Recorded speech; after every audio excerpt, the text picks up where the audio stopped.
Swayam Prabha. Digital India. Educated India.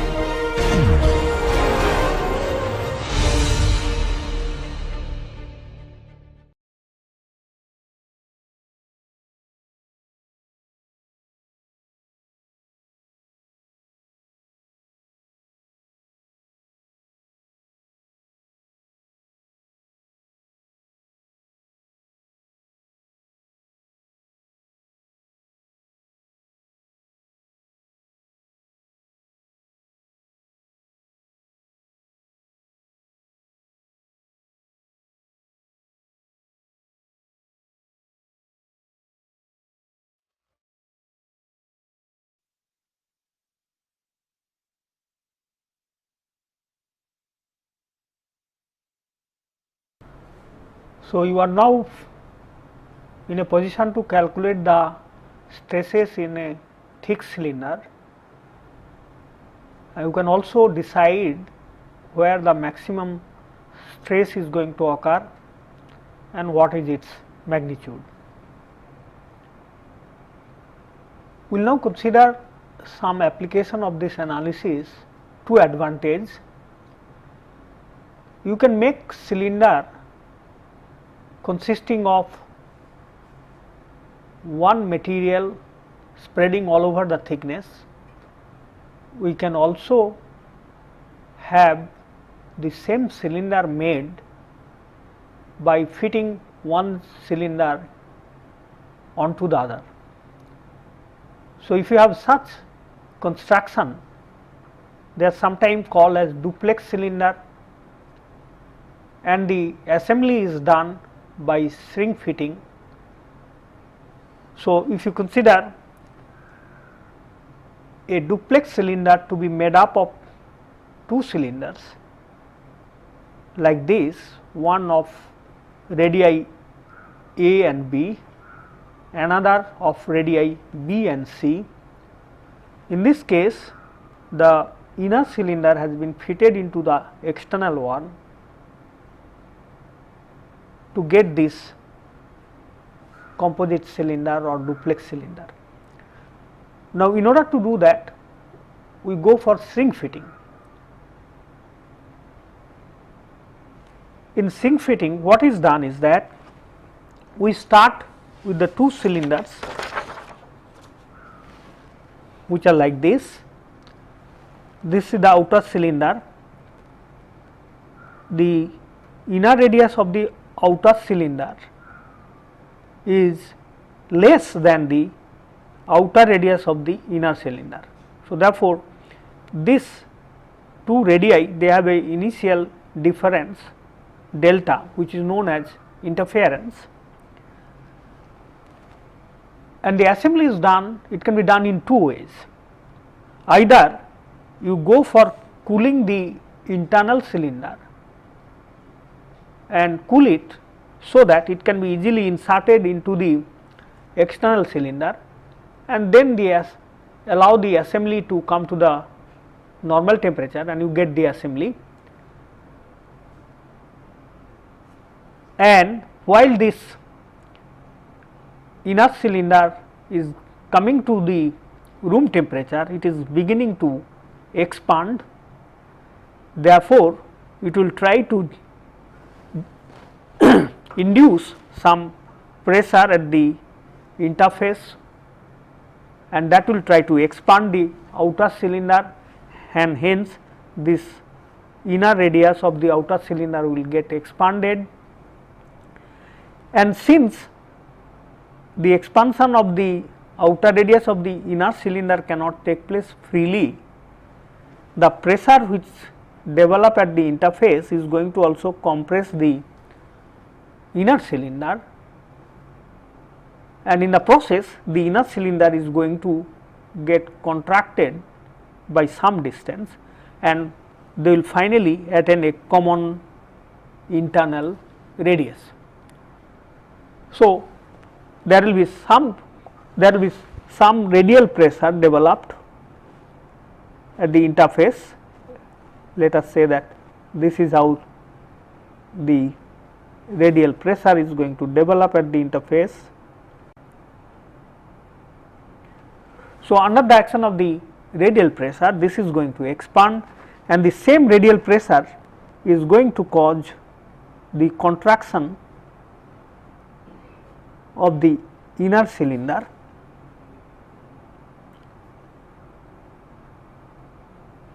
Finally, they will attain a common radius from here to there, and the assembly will be made. Now, although I have shown the difference between the two radii to be substantially large, it is not so, it is very small, it is exaggerated here, and the common radius that they attain we can just represent to be, we can represent that dimension by B. Now, the stresses that develop in this assembly, it is very important to find out them,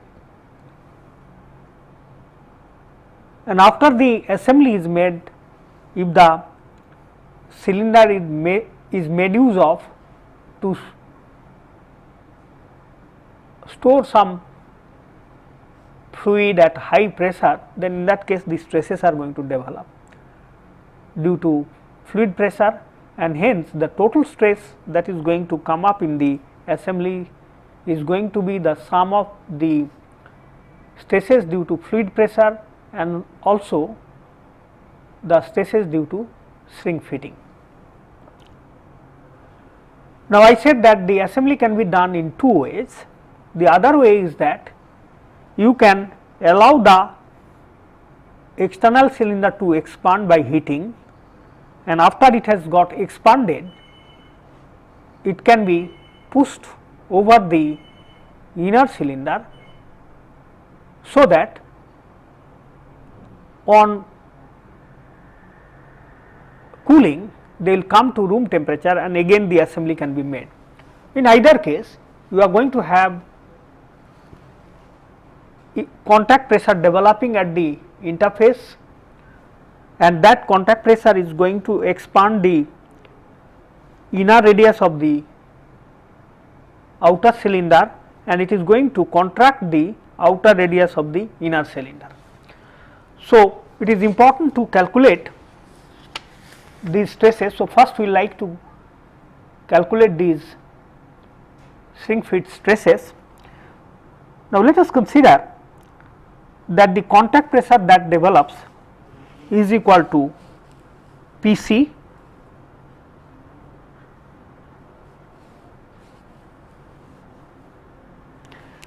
and the final radius that the common interface picks up is going to be given by B. The initial interference is given by delta. So, let us say that this is the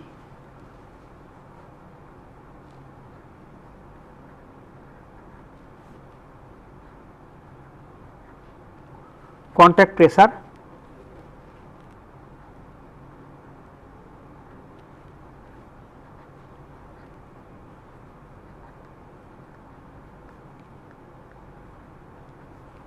interference is delta.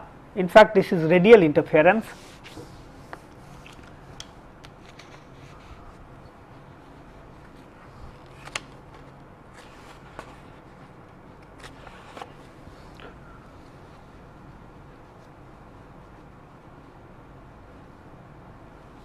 Now, we can consider the loading of the inner cylinder first. So, let us consider inner cylinder.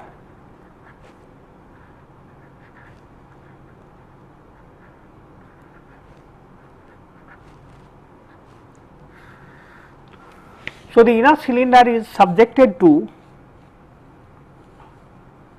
pressure at its outer boundary.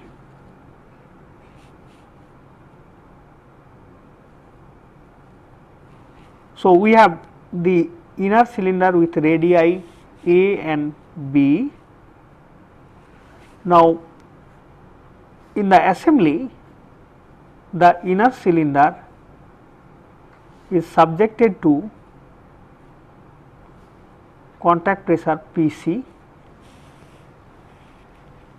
Therefore, we can find out the stress in the inner cylinder, particularly at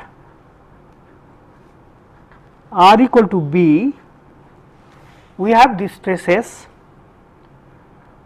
sigma theta, and that is given by the formula just now, or the formula that we have derived in the earlier lecture. It is nothing but P0 minus P0 by B square by A square minus 1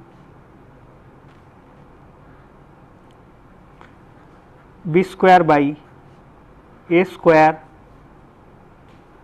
plus B square by R square. So, this of course we have to calculate for r equal to b. So, that gives us P0 by B square by A square minus 1 into B square by A square plus 1. So, if you simplify, this comes out to be B square P0 into B square plus A square by B square minus A square. So, that is the value of the hoop stress. Similarly, if we calculate the hoop stress, radial stress at the outer wall, that is straightaway minus Pc, I am sorry, this should be Pc. So, therefore, this P0 is equal to Pc. So, P0 is nothing but Pc here.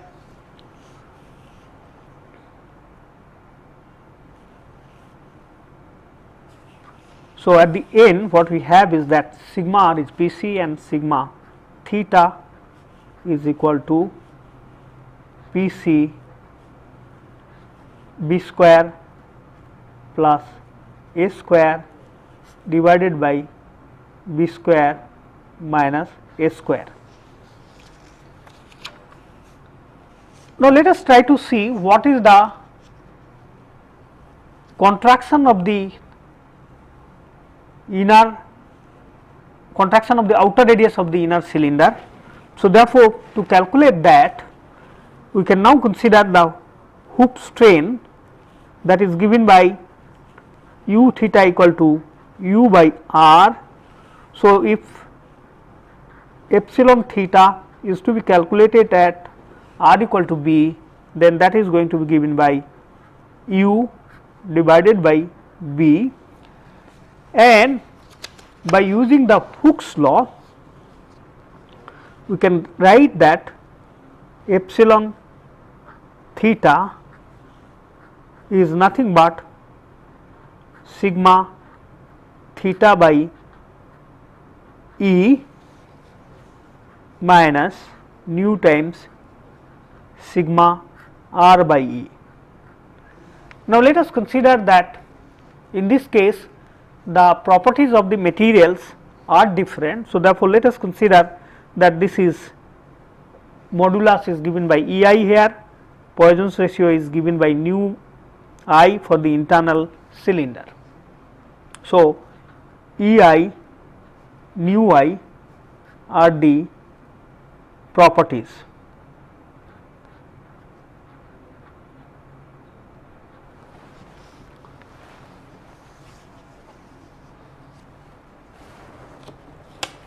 Now, let us substitute the value. Therefore, u by b is equal to sigma theta already we have the value at r equal to b. So, we can substitute the value. So, we will have 1 by EI common here, and then in that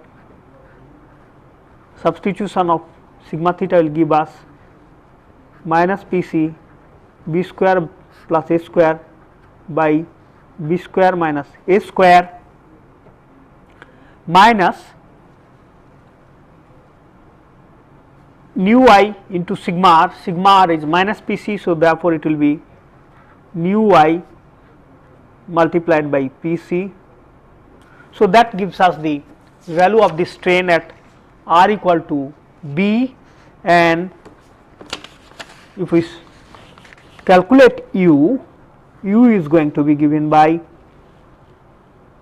minus P c by E I into b square plus a square by b square minus a square minus nu I. So, that multiplied by b. So, if we multiply by b, that gives us the value of the displacement of the outer wall of the inner cylinder.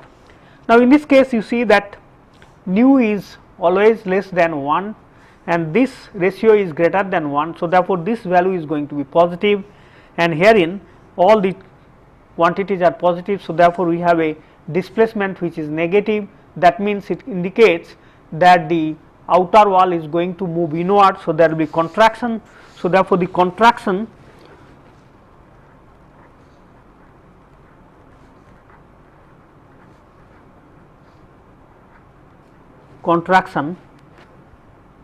of inner cylinder at outer radius r equal to b, let us say that is delta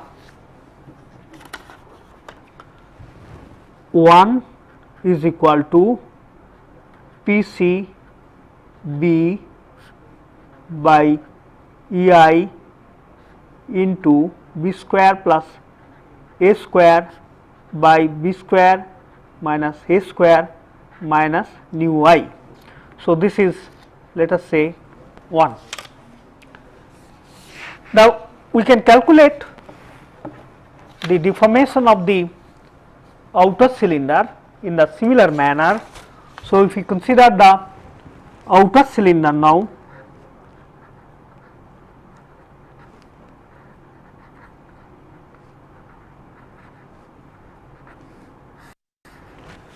so you can now represent the outer cylinder to be loaded by a pressure loading at its inner boundary. So, therefore, we have the outer cylinder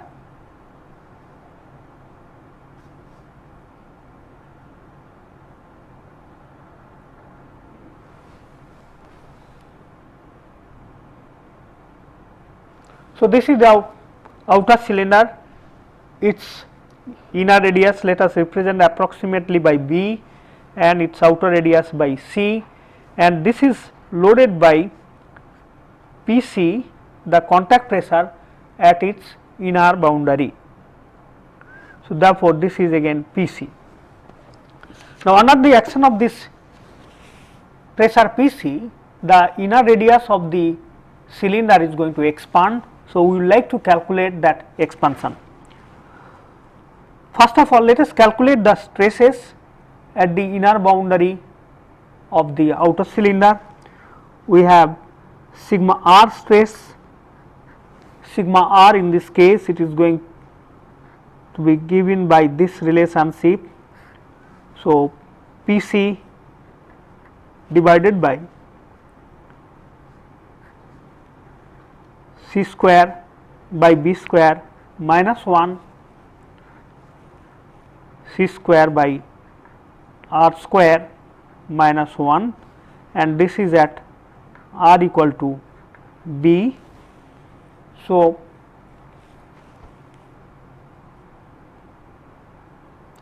if I do that,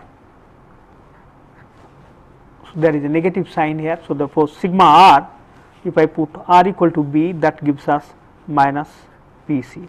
Obviously, we see directly that sigma r at r equal to b is nothing but minus Pc.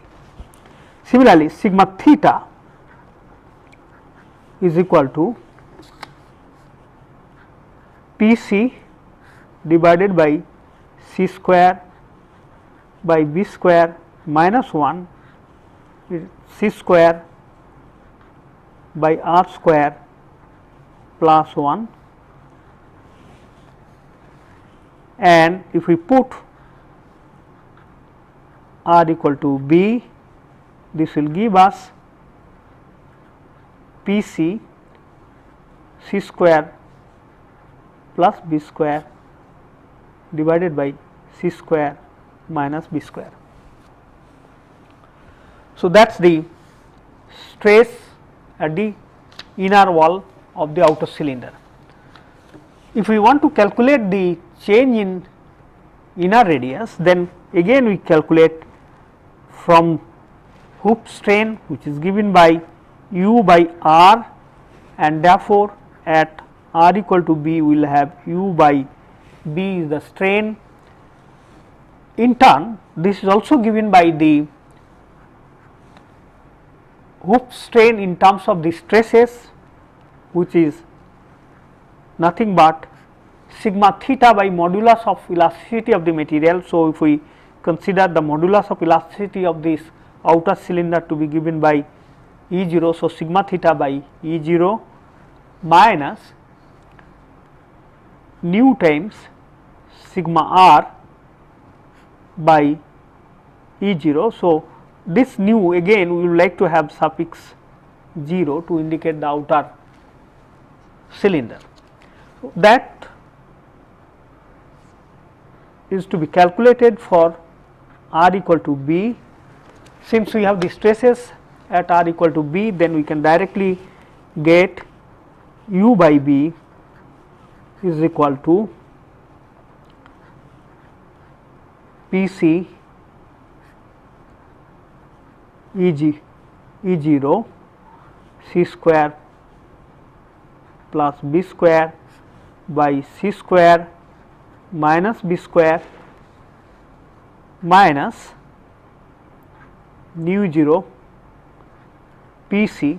Since the radial stress is negative, so this will become positive. So, therefore, it is nu 0 Pc by E0.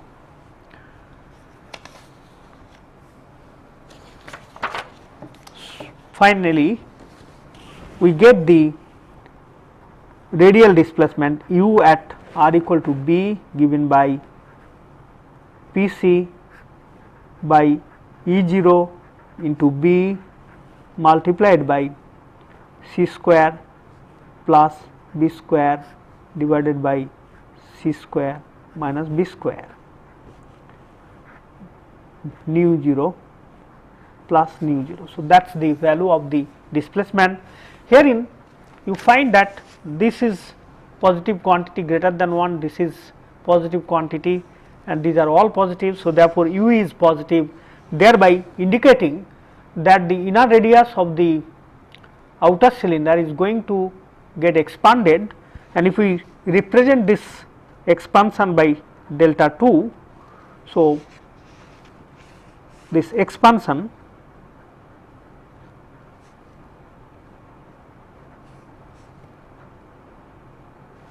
is equal to, let us say, delta 2, and that is given by Pc b by E0 into c square plus b square c square minus b square plus nu 0. So, we would like to write this equation as equation number 2. So, we have got now the expression for the contraction of the inner cylinder and the expansion of the outer cylinder. So, in this problem, while you are trying to do the shrink fitting, it is necessary to find out the contact pressure or common pressure for a given value of this interference. So, how do we get it? So, let us now look into how can we get this value of the pressure given a particular value of the interference. So, this diagram, it shows that under the action of the contact pressure, the outer wall of the inner cylinder is going to get contracted and it is going to move by a distance delta 1 .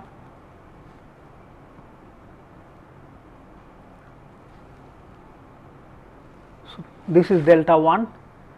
Similarly, under the action of the same contact pressure, the inner wall of the outer cylinder is going to get expanded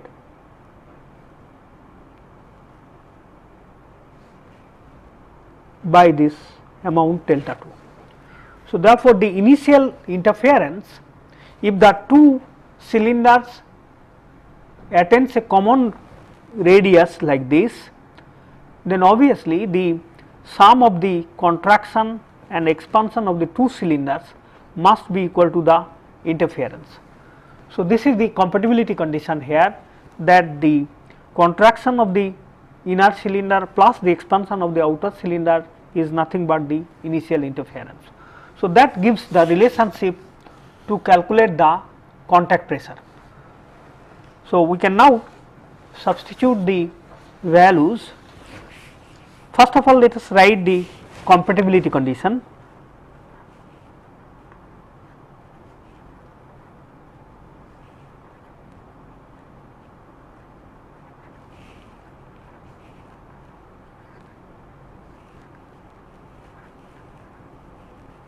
Compatibility condition delta 1 plus delta 2 is equal to delta. We have already seen that delta 1 and delta 2, they are functions of contact pressure and the dimensions of the cylinder plus the material constants, and we know all the quantities excepting this contact pressure. So, therefore, by substituting in this relationship, we get an equation involving the interference and the contact pressures. So, therefore, this gives us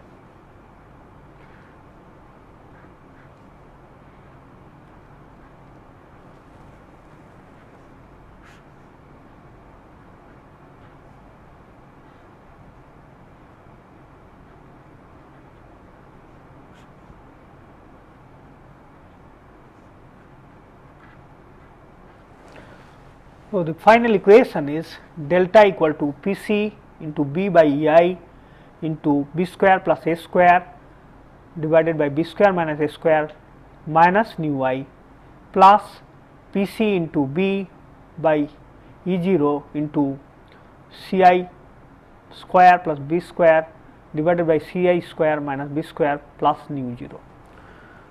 So, this is the equation wherein only unknown is Pc.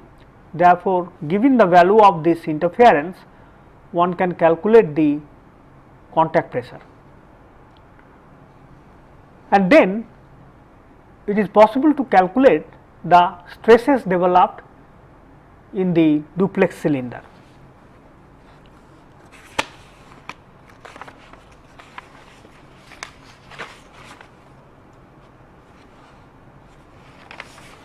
So, once this contact pressure is calculated, it is very easy to calculate the distribution of stresses in the duplex cylinder in the assembly.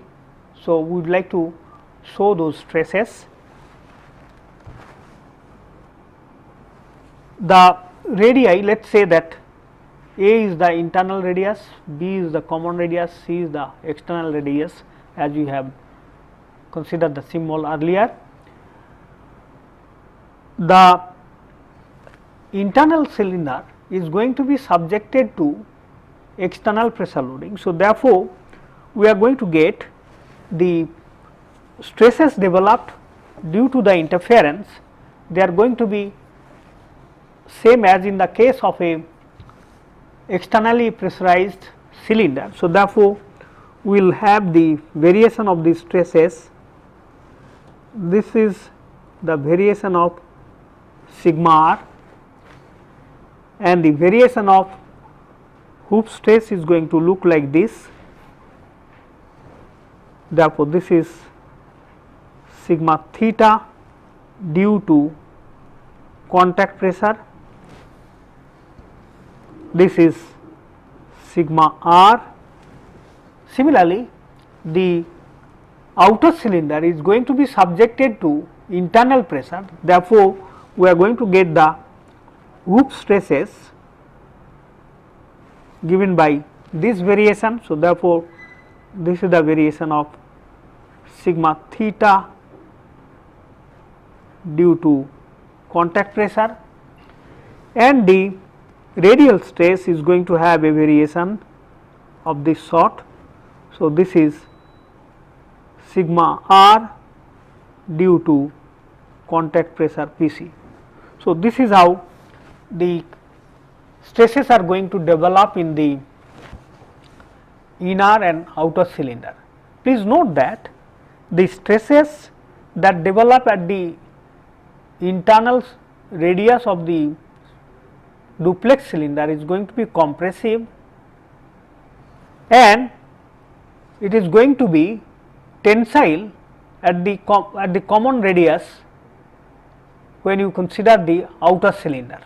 So, therefore, this compressive stress is very important. You must note this point, that you are going to have compressive stress at the inner radius of a duplex cylinder. So, when you have a shrink fitting, you are going to get compressive stress developed in this position, and that is quite understandable, since you are developing some external loading of the inner cylinder and it is compressive.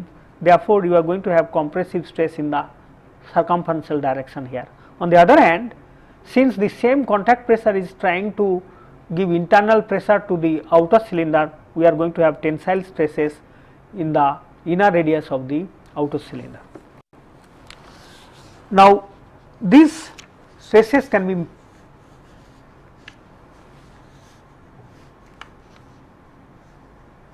be designed to lead to some advantages, particularly when you have this duplex construction. You can now have the internal pressure, internal fluid stored in the cylinder, and that internal fluid is under pressure. Internal fluid under pressure is going to give tensile stresses in the inner wall of the whole cylinder, and since there is initially some compressive stress, the net stress in the inner wall is going to reduce. So, therefore, by duplexing this cylinder, you can reduce the total stress acting at the inner wall of the duplex cylinder due to external loading, and hence the pressure capacity can be increased. I would like to repeat that if you have this duplex construction, you are in a position to develop some initial stresses due to interference, and that initial stress, particularly in the circumferential direction, is going to be compressive in nature, and when this particular assembly is made use of to store some fluid under internal pressure, that internal fluid pressure will give rise to tensile stresses at the inner wall. Because of the initial stresses, you are going to get some reduction in the stress due to internal fluid pressure, and thereby the pressure capacity of the cylinder increases. We would like to illustrate this point by considering one example. Let this cylinder be subjected to some internal pressure. In order to calculate the stresses due to internal pressure, it becomes little simple if we consider that these two cylinders are made up of the same material. Then in that case, if the internal pressure is given, then I can calculate the stresses considering the two radii to span from A to C, and you can calculate this stress distribution, particularly hoop stress, by considering a internally pressurized cylinder, and the variation of the stress would be sigma will vary minus pi divided by c square by b square minus 1 into c square by r square minus 1, and sigma theta is going to be pi divided by c square by b square minus 1 into c square by r square plus 1. And if you substitute the value of the two radii and plot the variation of stresses, it can give you a typical variation of this type. We will have the highest hoop stress at this point, and it is going to have a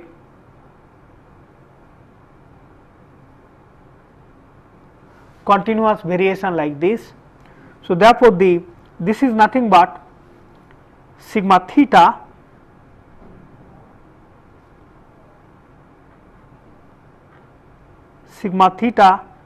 due to internal pressure Pi,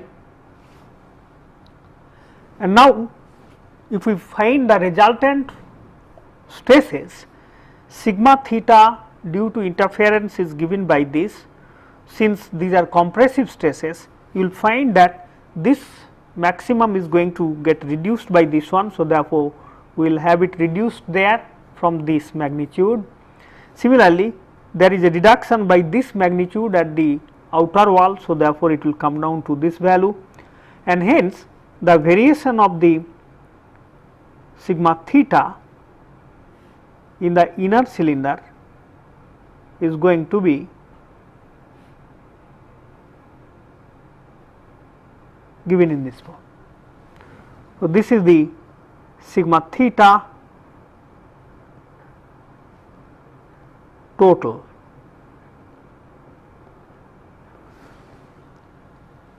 Similarly, if you consider the outer cylinder, the interference stresses are given by this, they are positive stresses. So, therefore, the magnitude of the stress at this inner radius is this much. So, the stress here is going to increase. Similarly, here also the stress is going to add up and it will be increasing. So, finally, you will find that the variation of the hoop stress in the outer cylinder is going to look like this. So, this is sigma theta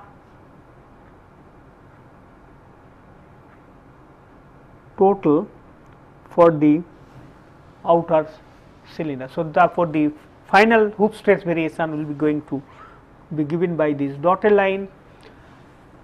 See that the magnitude of the hoop stress in the cylinder has been reduced from this value to this value, and therefore, we have reduction in the maximum stress, and it is to advantage, and hence it will increase the capacity of this cylinder.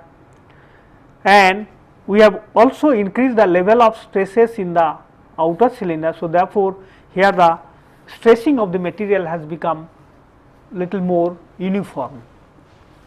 Now, I would like to illustrate this by considering a specific example. Let us consider this example. We have a steel cylinder of radii 45 millimeter and 50.02 millimeter, and we have aluminum cylinder whose radii are 50 millimeter and 55 millimeter. Now, these two cylinders are assembled together to make a duplex construction. The steel properties are given by modulus 200 GPa and its Poisson's ratio is 0.25. So, we would like to represent the modulus by Es and the Poisson's ratio by nu s. Similarly, for aluminum the modulus is Ea and that has a magnitude of 70 GPa, and in this case the Poisson's ratio of aluminum is same as that of steel and it is given by 0.25. Now, the problem is stated as calculate the shrink fit stresses, calculate the hoop stresses when the assembly is subjected to a pressure Pi.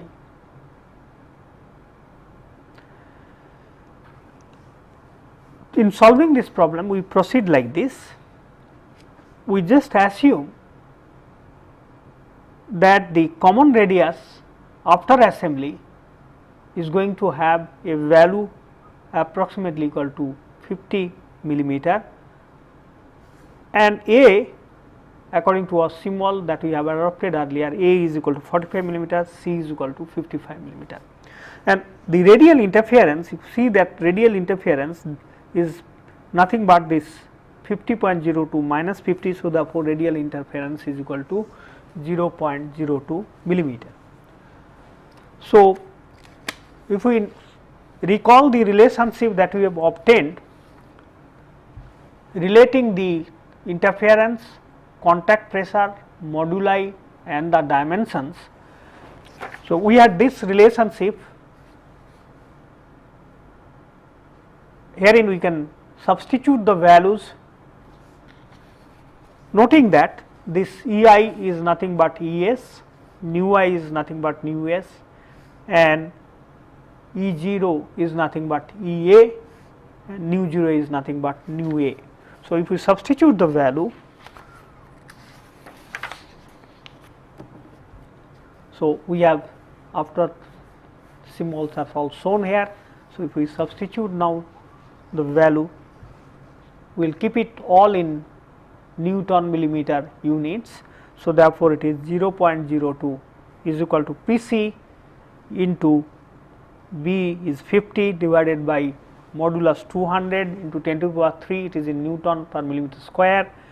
The dimension B here is 50, A here is 45, the Poisson's ratio is 0.25. Similarly, in this case B is 50, modulus is 70 into 10 to the power 3, and here C is 55, B is 50 and the Poisson's ratio is 0.25. So, we can solve for now the contact pressure, and that contact pressure is given by 2.02 Newton per millimeter square, which is nothing but 2.02 into 10 to the power 6 Newton per meter square. So, that gives you the answer for the first part. Now, it is also needed as per the problem statement, calculate the stresses, I am sorry, you have to also calculate the stresses due to the shrink fitting. So, therefore, if we now go back to our relationship involving the pressure and the stress distribution and substitute the value. So, we will calculate now the shrink fit stresses. PC हो गया ना, that PC.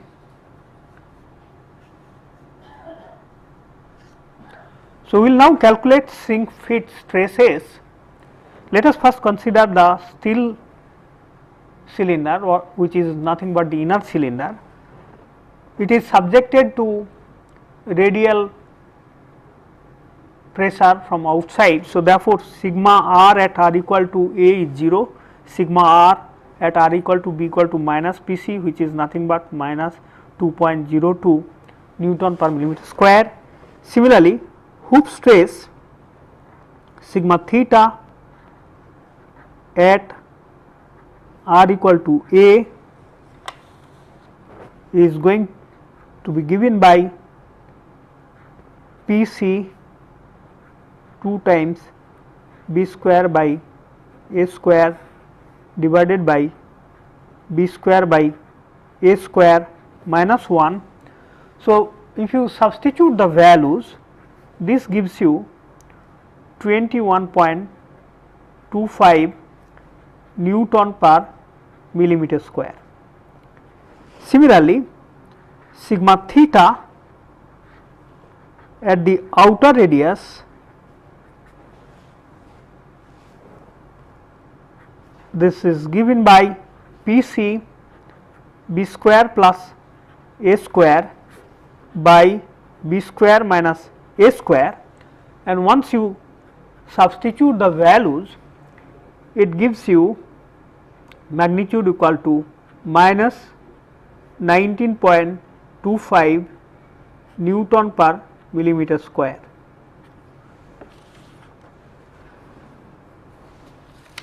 Next, we will consider the aluminum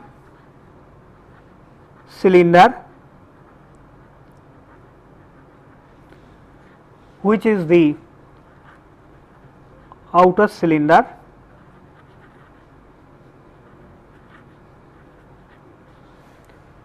Again, it is subjected to internal pressure. So, therefore, sigma r at r equal to common radius is going to be minus P c, which is minus 2.02 Newton per millimeter square, and sigma r at r equal to C is 0.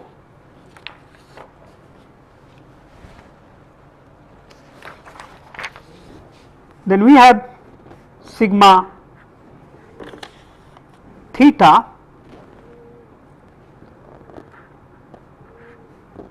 at r equal to B. This is given by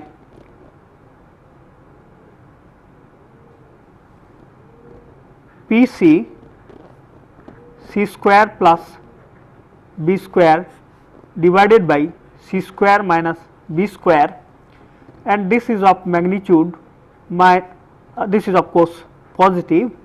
So, this is 21.25 Newton per millimeter square, and sigma theta at r equal to C is going to be given by 2 times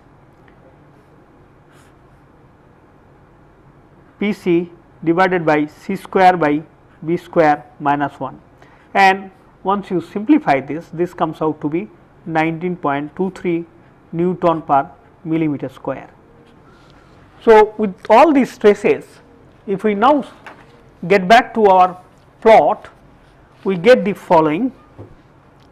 We have the stress in the inner cylinder, the radial stress, it has magnitude equal to 2.02 Newton per millimeter square, which is compressive, and the inner wall here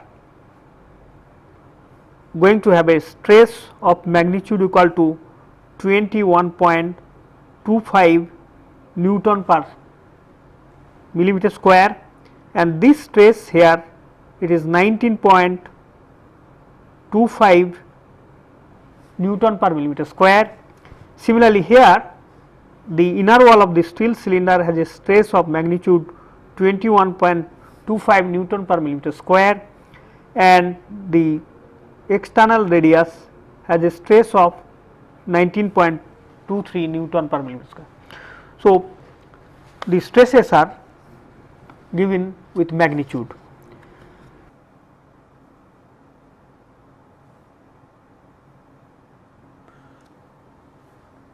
We will now see how the stresses due to internal pressure can be calculated. If the two materials were of the same material, I mean the inner cylinder and outer cylinder were made up of the same material, then in that case you would have calculated the stress variation in the whole cylinder considering a single material with internal radius A and external radius C using the formula direct. But then in this case, since the material of the inner cylinder is of steel and that of the outer cylinder is of aluminum, we have to have a different approach. So, let us now see how we can calculate these stresses.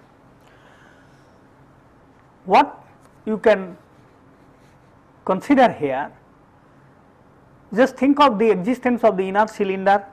If the internal pressure Pi is acting, then the cylinder will expand, both A and B will increase in value, and since after this radius the aluminum cylinder is existing, the free expansion of the dimension B cannot take place. So, there will be some restraint on the expansion, and let us say that the restraint given by the aluminum cylinder is PC bar, and therefore, this PC bar is going to have some restraint imposed on the inner cylinder, and the same pressure will help to expand the aluminum cylinder, so that both will now come to a common position after expansion. So, if we consider now the contact pressure PC, then we have to first of all find out the contact pressure PC bar by considering the condition that the radius B of the steel cylinder and that of the aluminum cylinder will expand by the same magnitude. So, let us see how we can go about it. So, for this type of loading on this cylinder, we have at R equal to B, the radial pressure is minus PC bar, and since it is a cylinder with both internal and external pressure, the tangential stress at R equal to B is given by this formula, Pi into 2a square by b square minus a square minus PC bar 1 by b square minus a square minus 1 into b square by a square plus b square by r square, R equal to B. And this on simplification, making use of the fact that A is 45 millimeter and B is 50 millimeter, we get these values. Now, if you consider that the expansion of the steel cylinder at R equal to B, let us say it has got expanded by a magnitude equal to delta I. So, that is the expansion.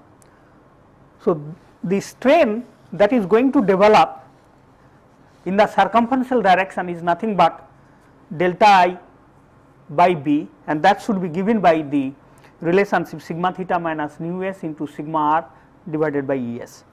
Again, if you substitute, if you just actually write now delta I is equal to B by Es, Es is the modulus of the steel cylinder or steel, and this is the pressure, and sigma r is minus Pc has been made use of. So, we get this simplified value. Similarly, the outer cylinder is going to be subjected to this pressure, internal pressure PC bar, and under the action of this PC bar, it is going to have some expansion all over in the circumferential or rather in the radial direction, and if we consider that expansion to be given by, let us say that expansion is equal to delta 0 or delta O, then we can calculate this by first of all calculating the stresses at the inner radius of the steel aluminum cylinder, sigma r at R equal to B equal to minus PC bar, and sigma theta R equal to B, this is given by the Lami's formula, and if we substitute the value, it comes out to be 10.523 PC bar.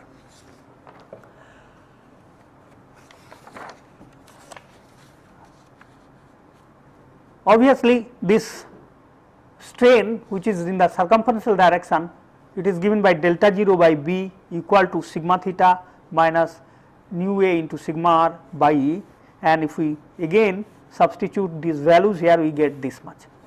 So, the compatibility condition here is that the expansion of the outer radius of the inner cylinder delta I must be equal to the expansion of the inner radius of the outer cylinder. So, this if we make use of the values delta I and delta O that we have derived little while ago, it gives us this relationship, and by simplifying we get the common pressure, the internal pressure is 100 MPa, and therefore this contact pressure is PC bar is equal to 21.28 MPa.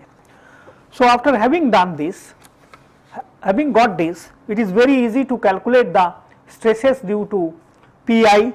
Now, it is going to be for inner cylinder sigma theta and sigma r is going to be due to both Pi and Pc, and if we make use of the formula, it gives us this value, and sigma r is equal to minus Pi, it is 100 MPa.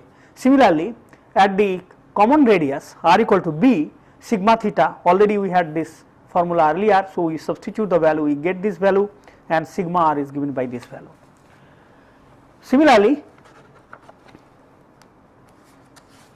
you calculate for the outer cylinder the stresses, already we had this formula earlier, so we plug in the value, we get this, sigma r is this one, and for the external radius sigma theta is this one and sigma r is this one. So, all these values if we now superpose on the diagram, we have a picture like this.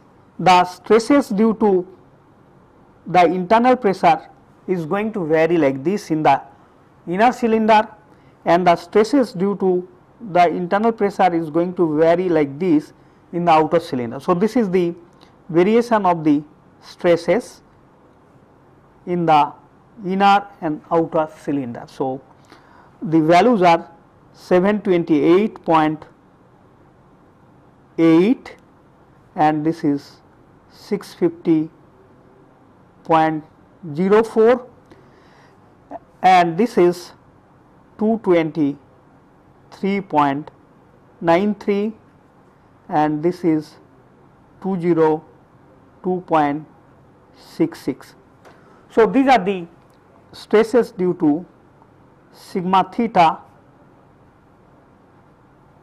due to P internal. Now, if we superpose the stresses due to shrink fitting, these are given here. So, only I am showing the variation of sigma theta. So, if you add up this compressive stress to this one, the stress magnitude will reduce. Finally, we are going to get a variation of the total stress to be shown by this, and this one is now going to be additive. So, therefore, it will increase to this level. So, if you write the value, this sum total becomes 707.55, that is the value here, and this is 630.79 and this one is 245.18 and this is 221.89. So, this is nothing but the sigma theta total due to shrink fitting and internal pressure. This is again the sigma theta total due to shrink fitting and internal pressure, and this is nothing but sigma theta due to internal pressure. So, this gives you finally the variation of the stresses. You can see that higher stresses are existing in the steel cylinder. Similarly, the stress variation in the aluminum cylinder is going to be lower, and this difference is due to the fact that modulus of steel is much higher than aluminum. So, this is how you can get finally the stress distribution due to shrink fitting and internal pressure.